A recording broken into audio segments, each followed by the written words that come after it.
É normal um país ter tantos ex-presidentes condenados, presos por crimes? Não, não é normal.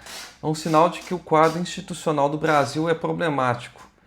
Obviamente que a economia do Brasil não tem só esse problema, mas isso é um sintoma de uma gama de fatores.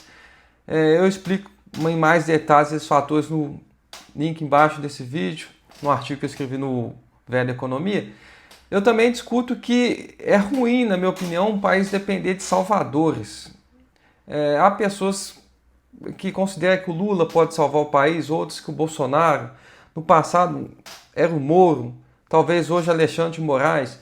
Para mim, todo país que precisa de um salvador termina sem ter um salvador e continua com os mesmos problemas. No passado colonial de alguns países, alguns líderes que libertaram os países, quando, uma vez país livres, se tornaram ditadores. Então, depender de um país nunca é muito bom. Também, personificar discussão, ideias, também eu não concordo, que defendemos as ideias, uma visão de longo prazo, não a pessoa, o político. O político pode carregar ou não essa ideia, essa discussão. Então, ao que tudo indica, o Bolsonaro vai ser preso, o STF já condenou, na minha opinião, antes do início do julgamento já estava definido, Bolsonaro era culpado.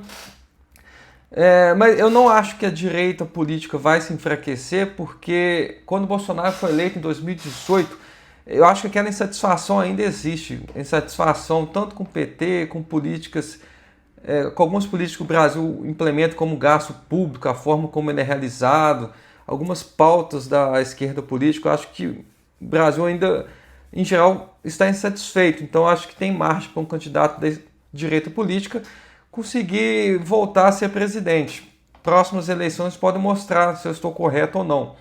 Em termos econômicos, ficar prendendo o presidente, ou processo de impeachment que a Dilma sofreu, que o Collor no passado também sofreu, aumenta a incerteza na economia, mostra que o Brasil ainda não é um país amadurecido, investidores tendem a pensar duas vezes antes de investir no Brasil. E o Brasil, como um país emergente, precisa da entrada de multinacionais, de investimento de outros países. Nós precisamos disso.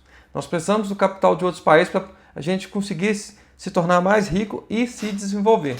Mas um quadro institucional instável, com o STF muito ativista, presidentes sendo presos, o Rio de Janeiro, vez ou outra, tem um governador sendo preso, é um sinal de que as coisas aqui não estão indo bem.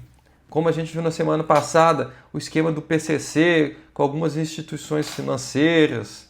Então, o caminho é difícil para o Brasil. No texto eu escrevo isso, eu também critico um pouco o Poder Judiciário.